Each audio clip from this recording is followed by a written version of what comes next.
প্রত্যেককে ওয়েলকাম। তো দীর্ঘদিন পর কিন্তু আজ থেকে তোমাদের আবারও হিন্দি ক্লাস কিন্তু শুরু হচ্ছে। Target SSC GD 2026। তো 2026-এ যারা এসএসসি জিডির জন্য প্রিপারেশন করছো, তো তাদের জন্য কিন্তু একেবারে গোড়া থেকে কিন্তু তোমাদের হিন্দি সম্পূর্ণ কিন্তু আমরা এইভাবে কিন্তু কভার করব। তো আজকে একেবারে বর্ণ থেকে শুরু করেছে। তো বর্ণের মধ্যে কি কি থাকছে তোমরা প্রত্যেকে জানো। বর্ণের মধ্যে দুটি দেখতে পাই আমরা, একটা স্বরবর্ণ এবং ব্যঞ্জনবর্ণ।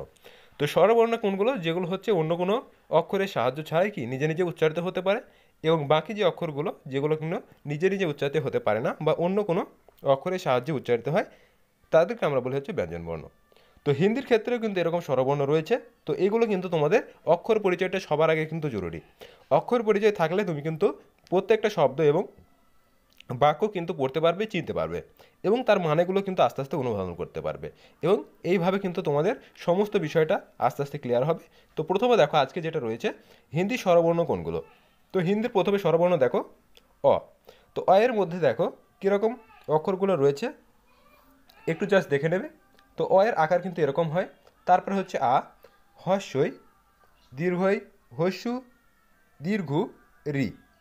তো এরপরে দেখো রি এর পরে আমাদের কিন্তু এ এবং ওই, ও, ও। তো এই দুটো শব্দ কিন্তু তোমাদেরকে সব থেকে বেশিবার কিন্তু মনে রাখতে হবে, যে এ, ওই, ও, ও। তো বিশেষত কে লিয়ে আমরা যখন বিভিন্ন কারক বিভক্তি পড়ব, তখন কিন্তু এই শব্দগুলোর সঙ্গে আমাদের কিন্তু পরিচিত হতে হবে।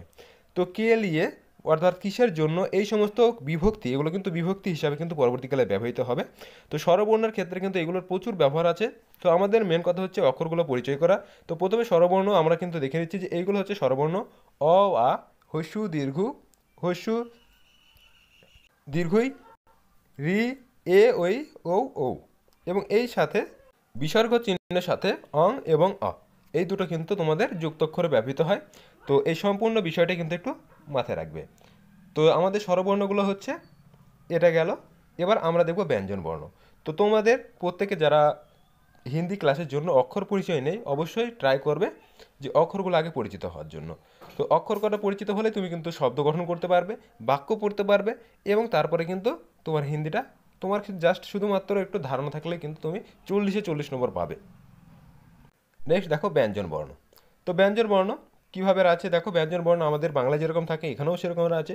তো কয়ের আকৃতি দেখো কেমন হচ্ছে, ক কোনটা, খ কোনটা, সেভাবে কিন্তু রয়েছে। তো ক, খ রয়েছে, গ, ঘ, উঙ, চ, ছ। তো তোমাদের এখানে কিন্তু শুধুমাত্র এই অক্ষর পরিচয়গুলো কিন্তু অত্যন্ত জরুরি। তো এর পিডিএফটা কিন্তু তোমরা টেলিগ্রাম গ্রুপে পেয়ে যাবে। তো চ্যানেলের ডিসক্রিপশন বক্সে অথবা মেন চ্যানেলের লিঙ্কে কিন্তু তোমরা টেলিগ্রামের অপশন পাবে, সেখান থেকে জয়েন করতে পারো। নেক্সট দেখো এই অক্ষরগুলোর থেকে আমরা কিন্তু গুরুত্বপূর্ণ কিছু চিহ্ন দেখতে পাবো। তো চিহ্নগুলোর মধ্যে তোমাদের প্রথমে রয়েছে দেখো আকার, তারপরে রয়েছে হস্যিকার, তারপরে দীর্ঘিকার, হস্যু এবং দীর্ঘ। এই দুটো কিন্তু অত্যন্ত গুরুত্বপূর্ণ তোমাদের যখন বর্তনী শুদ্ধি বা বানান ভুলের ক্ষেত্রে। এই হস্যি দীর্ঘি বা হস্যু দীর্ঘ এটা কিন্তু ইন্টারচেঞ্জ থাকে। তো তোমাদের কিন্তু বলবে যে শাহী বার্তিনী বলে শব্দকে চয়ন করে, অর্থাৎ নিচের শব্দগুলির মধ্যে যেটা সঠিক বানানযুক্ত শব্দ আছে সেটাকে বেছে নাও। তো তুমি যদি আকার হস্যিকার বা হস্যু দীর্ঘ না চেনো, তাহলে কিন্তু তুমি বার করতে পারবে না। তো তোমাদের কিন্তু এই হস্যু দীর্ঘটা কিন্তু অবশ্যই লাগবে। তো এটা কিন্তু মাথায় রাখতে হবে। আকার, হস্যিকার, দীর্ঘিকার, হস্যু দীর্ঘ, রি, এগুলো কিন্তু সবই তোমাদের একেবারে কিন্তু নখদর্পণে রাখতে হবে। এরপর দেখো রেপ আছে, একার আছে, ঐকার আছে, ঔকার আছে, তারপরে চন্দ্রবিন্দু হিসাবে আমরা যেটা ব্যবহার করি। তোমাদের একটু আগে দুটো শব্দের সঙ্গে পরিচয় করেছি, অনশ্বর এবং অবিসর্গ। তো কোনো শব্দের মাথায় যদি বিন্দু অর্থাৎ ফুল স্টপ চিহ্ন থাকে, তো সেক্ষেত্রে তোমরা মনে রাখবে যে ওটাকে বলা হচ্ছে চন্দ্রবিন্দু। অর্থাৎ কোনো অক্ষরের মাথায় যদি বিন্দি থাকে, এক কথায় বিন্দি মাথার অর্থ হচ্ছে বিসর্গ বা অনুসর্গ। তো এই ক্ষেত্রে মাথায় যদি থাকে একটা ফোঁটা, তাহলে সেটাকে আমরা কি বলবো, যে এটাকে বলবো আমরা হচ্ছে চন্দ্রবিন্দু।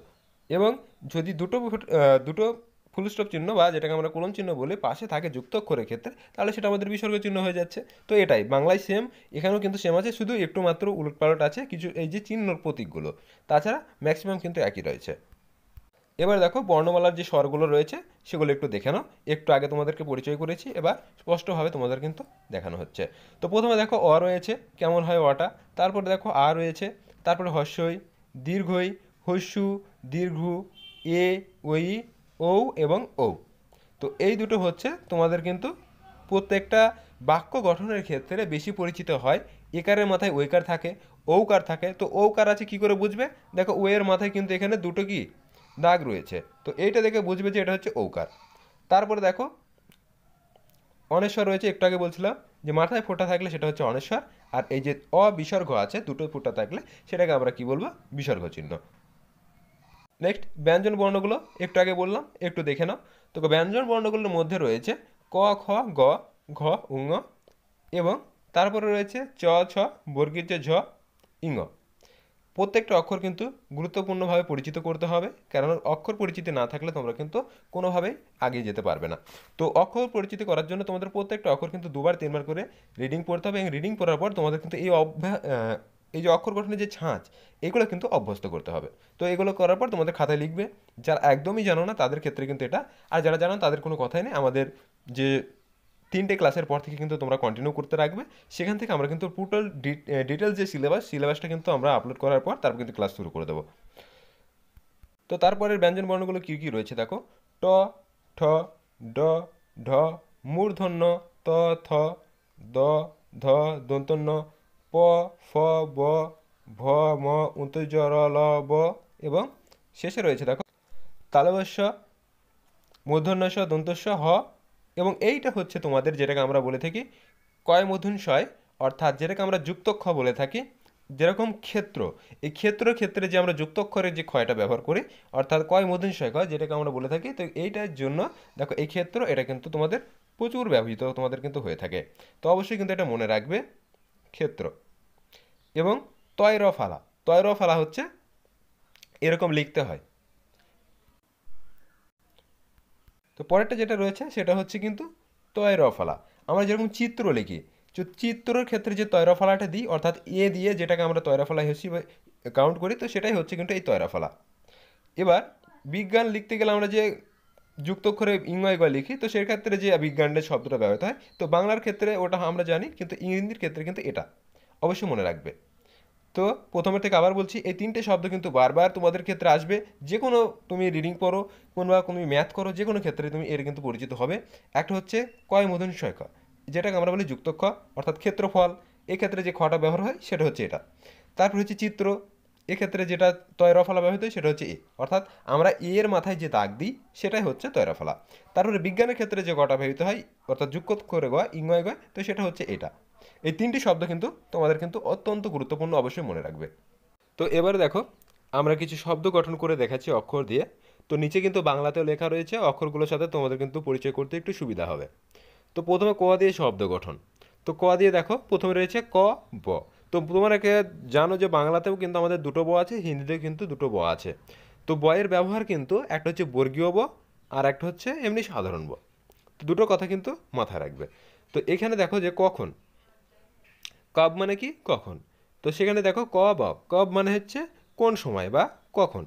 তারপর হচ্ছে কাম, ক দিয়ে ক একাম ম, কাম মানে হচ্ছে কি কাজ, সেটা নিচে মানে দেওয়া হচ্ছে দেখো।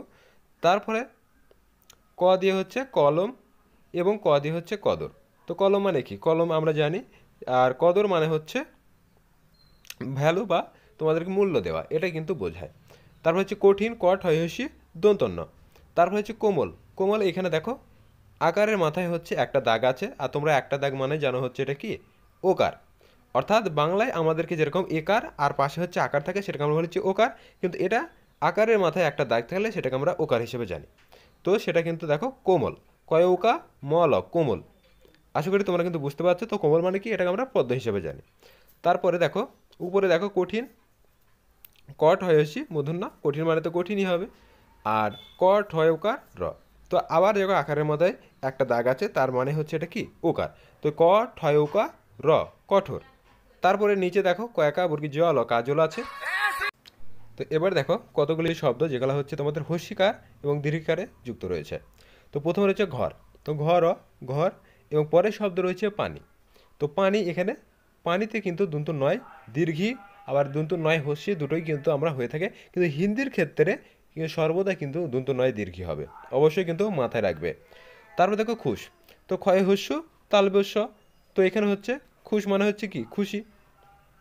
তারপর দেখো স্বপ্ন, স্বপ্ন বলতে আমরা বাংলাতে দন্ত শয় বয় পয় নয়, কিন্তু হিন্দিতে সেটা হয় না, হিন্দিতে হচ্ছে স্বপ্না, দন্ত স প দন্ত নয় আকার। দেখো স্বপ্ন মানে হচ্ছে স্বপ্ন, তারপর হচ্ছে আকাশ, আ কয়াকা তালবস্য, আকাশ মানে হচ্ছে আকাশী। তারপর হচ্ছে পেয়ার, তো পয় জয় আমরা যেটাকে অফলা দিই, তো এখানে কিন্তু হবে না, সেখানে জ ফলাটা কী হয়, এখানে কিন্তু যুক্ত অক্ষরে হয়। তো মনে রাখবে পয় জ ফলা আকার র, পেয়ার। তো এখানে পেয়ার শব্দটা কিন্তু জ ফলা কিন্তু হিন্দিতে ব্যবহৃত হয় না, তো এই জন্য কিন্তু সবসময় জ ফলা না দিয়ে কিন্তু এই অক্ষরটাকে যুক্ত হিসেবে লেখা হয়। যেরকম পয়ের নিচে দেখো তয়, তারপরে হচ্ছে আকার, এই জ বা তয় যেটাকে বলা হয়, এটা দুটো অর্থ কিন্তু প্রকাশ পায়। একটা হচ্ছে যখন যুক্তক্ষরে হবে তখন সেটাকে আমরা বলবো হচ্ছে কি পেয়ার। তো ক্ষেত্রে এভাবে ব্যবহৃত হয়। তো এর ক্ষেত্রে কিন্তু আমরা বাংলায় যখন ব্যবহার করি পয় জফলা আকার র, ফেয়ার। তো এক্ষেত্রে কিন্তু জফলা কিন্তু ব্যবহৃত হয় না, আবারও বলছি হিন্দির ক্ষেত্রে কিন্তু যুক্ত অক্ষরে ব্যবহৃত হয়। নেক্সট দেখো নিচের লাইনটা মিত্র, তো মিত্র তয় রফলা তোমাদের বলেছি, এই চিহ্নটা কিন্তু বারবার কিন্তু তোমাদের পরিচিত হতে হবে। তো মিত্র ময় হস্যি, যেরকম আমরা বাংলাতে হস্যি দিই, সেগুলো সবই মিল আছে, দীর্ঘিতেও মিল আছে। এবং দেখো কিতাব, কয় হস্যি তো একাব্য, তো এখানে কিন্তু বর্গীয় বটা কিন্তু ব্যবহৃত হচ্ছে। তারপরে দেখো বৃক্ষ, তো একটু আগে বললাম যে ক্ষেত্রফলের ক্ষেত্রে যে আমরা খটা ব্যবহার করি, অর্থাৎ যুক্ত খ কয় মূর্ধন্যয়, তো সেটাও কিন্তু এখানে ব্যবহৃত হচ্ছে, বয়রি কয় মূর্ধন্যয় বৃক্ষ। আর রিটা হচ্ছে তোমাদের দেখো একটু দেখে না, তো রি বৃক্ষ, যেটাকে আমরা বলেছি গাছ। তার হচ্ছে খেল, তো খেল মানে তোমরা আগেও বলেছি যে মাথায় যদি একটা দাগ থাকে তার মানে হচ্ছে একার, যদি দুটো দাগ থাকে তার মানে হচ্ছে ওইকার। আবার বললাম ওইকার, তাহলে এটা হচ্ছে কি খেল। তারপর হচ্ছে দেখো দীর্ঘ আছে, দন্ত শয় দীর্ঘ র বর্গীর্য, সুরজ, সুরজ মানে হচ্ছে সূর্য। তারপর দেখো চাঁদ, তো মাথায় একটা বিন্দু থাকা মানে কি সেটা চন্দ্রবিন্দু আছে, তো অবশ্যই সেটা চাঁদ হবে। তো নেক্সট দেখো আকার দিয়ে কিছু শব্দ গঠন করা হয়েছে। তো আকারের ক্ষেত্রে তোমরা প্রথমে দেখতে পাচ্ছ আম, তো তার সঙ্গে দেখো মোয়া আছে, তো আয়ের ক্ষেত্রে আকার হিসেবে আমরা কি জানি আই বুঝি। তো দেখো তারপর হচ্ছে গাল, তো গয় আকার, আকার মানে কি তো অবশ্যই গয় আকার ল, গাল। তারপর দেখো দান, দয় আকার দন্তন্য দান। পরের শব্দগুলো দেখো জাল, বর্গীর জয় আকার ল জাল, ময়াকা দন্তন্য মান এবং লয়াকার ল লাল। তো এইভাবে কিন্তু অক্ষরগুলো গঠিত হয়। আকার হস্যিকারের সঙ্গে তোমরা পরিচিত থাকলে অবশ্যই কিন্তু সমস্ত শব্দ কিন্তু পড়তে পারবে। তারপর দেখো কয়েকা দন্তন্য কান, নয়াকার কনাক এবং ময়াকা ময়াকা মামা। তো এইরকমভাবে যেরকম আমাদের বাংলাতে আকার আছে, হিন্দিতেও সেম আকার, আকার হস্যিকার এদের মধ্যে কিন্তু দীর্ঘিকারের কোনো পার্থক্য নেই, পার্থক্য আছে হস্য দীর্ঘতে এবং রিতে এগুলোতে। আর একার আর ওইকার এইগুলোতে কিন্তু পার্থক্য আছে, সেটা কিন্তু পরের শব্দগুলো দেখলেই বুঝতে পারবে। তো প্রথমে দেখো হস্যকার রয়েছে, তো হস্যকার কীরকম হয় একটু দেখে নাও। এক কথায় বাংলায় যে তিনের মতো সেরকম হচ্ছে কিন্তু হিন্দির হস্যকার। তো গয় হস্য মূর্ধন্য গুণ, তারপরে দেখো চয় হস্য পচুপ, তয় হস্য লয়াকা তুলা। তারপরে দেখো হস্যকার, যেটাকে আমরা বলি তো উকার বিশিষ্ট যেগুলো শব্দ আছে, তো সেটা হচ্ছে রয় হস্য প রূপ, তার হচ্ছে প তাল বিষয় হস্য পশু, রয় হস্য চয়সী রুচি। তো উকার আর হচ্ছে বাংলায় আমরা হস্যকার বলতে একটাই বুঝি, সেটা হচ্ছে যে কোনো কিছুর নিচে হস্য থাকলে সেটা হচ্ছে হস্যই হবে, কিন্তু হিন্দির ক্ষেত্রে এটা কিন্তু আলাদা থাকে। একটা হচ্ছে কিন্তু তিনের মতো, আর একটা হচ্ছে যেরকম আমরা বাংলায় লিখি সেরকম। তো এইটা হচ্ছে যখন যুক্ত অক্ষরে লেখা হয় যেরকম রূপ, এখানে কিন্তু এইটা হচ্ছে কিন্তু হস্যকারে ব্যবহৃত হবে, অবশ্যই কিন্তু মাথায় রাখবে। এই দুটো কিন্তু হস্য আছে হিন্দির ক্ষেত্রে, বাংলাতে কিন্তু হস্যকার একটাই।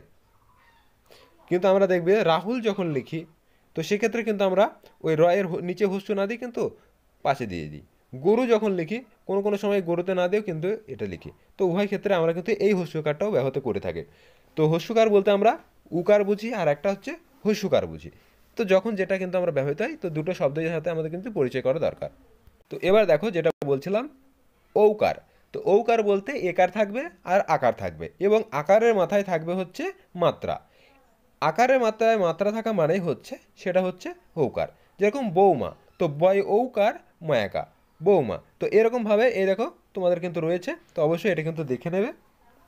যে প্রথমে দেখো চৌরা, চৌরা মানে কি আকারের মাথায় ডবল মাত্রা রয়েছে, তো ডবল মাত্রা থাকে মানে কি সেটা ঔকার। যদি একটা থাকে তাহলে শুধু ঔকার হবে, আর দুটো মাত্রা থাকলে ওকার হবে না ঔকার হবে। অবশ্যই কিন্তু দেখতে পাচ্ছ এদিকে প্রথম বাঁ দিকে দেখো রয়েছে ওপরে ওকার, আর এদিকে দেখো বাংলাটাও কিন্তু বিশিষ্ট দেওয়া রয়েছে। তো অবশ্যই চৌরা, তাহলে কি হবে? চৌরা, চয় ঔকার, ডয় শূন্য রাখা। তারপর দেখো দৌলত, দৌলতের ক্ষেত্রে ঔকার রয়েছে। এক কথায় তোমরা যেটা মাত্রা চিহ্ন সেটাকে কিন্তু ভ্যালু দেবে। যে আকার আছে, আকার মানে তো আকার থাকবেই, তার মাথায় যদি একটা দাগ থাকে সেটাকে আমরা বলবো ওকার, অর্থাৎ খোলা, ক্ষয় ওকার লয়কা। তো এক্ষেত্রে আকার থাকবে আর মাথায় একটা দাগ থাকবে, খোলা। যদি এরকম বলা হয় যে সৌরভ, তাহলে কি হবে? আকার থাকছে, তার মাথায় দুটো দাগ থাকছে, তো একটা দাগ মানে কি? ওকার হচ্ছে খোলা, ক্ষয়কা লয়কা, আর তার মাথায় যদি একটা থাকে তাহলে হয় খৌলা বা সৌরভ। তো এরকম কিন্তু হবে। তো অবশ্যই দেখো এরকমভাবে কিন্তু কৌশল রয়েছে, চৌকি রয়েছে, চৌধুরী রয়েছে, গোলবি রয়েছে, তারপর দেখো মৌসুম রয়েছে। এগুলো কিন্তু সবই ওকার বিশিষ্ট শব্দ। তো তোমাদের সমস্ত পিডিএফটা কিন্তু তোমাদের টেলিগ্রাম গ্রুপে দিয়ে দেওয়া হবে। তো আজকে তোমাদের এই স্বরবর্ণ, ব্যঞ্জনবর্ণ এবং শব্দ গঠন এই ক্লাসটা কিন্তু তোমাদের জন্য প্রচুর হেল্প করবে। যারা এই সম্পর্কে কিছু জানো না, একদমই নতুন, হিন্দির জীবনে কোনো দিন অক্ষর পরিচয় করনি, তাদের জন্য ক্লাসটা কিন্তু অত্যন্ত হেল্পফুল হবে। অবশ্যই তোমরা এগুলো দেখে প্র্যাকটিস করো এবং বর্ণ পরিচয়টা তোমরা করে নাও। দুদিন সময় নাও, হাতে দেখো প্রত্যেকটা ছাঁচ তোমাদের রপ্ত হয়ে গেলে আমি কথা দিচ্ছি হিন্দিতে কিন্তু 40-এ 40 তুমি কিন্তু ক্যারি করতে পারবে। এসএসসি জিডিতে কিন্তু 40-এ 40 পাওয়া যায়, অনেকে পেয়েছে, এবং আবারও গ্যারেন্টি দিচ্ছি তোমাদের কিন্তু 40 নম্বরই পাবে। তো পরবর্তী থেকে কিন্তু তোমাদের সিলেবাস এবং কি কি টপিক থেকে তোমাদের প্রশ্ন আসে সেই সমস্ত যাবতীয় ভিডিও কিন্তু আপলোড করা হবে, এবং চ্যাপ্টার ওয়াইজ কিন্তু ক্লাস হবে, এবং তারপরে তোমাদের প্র্যাকটিস হবে, এবং সর্বশেষ তোমাদের পরীক্ষার যে 1 মাস আছে, তো সেখানে কিন্তু আমরা হিউজ পরিমাণে তোমাদের মক টেস্ট কিন্তু নিয়ে থাকি। তো চ্যানেলে যারা নতুন অবশ্যই চ্যানেলটিকে সাবস্ক্রাইব করবে এবং অবশ্যই ভিডিওটি বন্ধুদের মাঝে শেয়ার করে দেবে। দেখা হচ্ছে নতুন আরেকটি ভিডিওতে।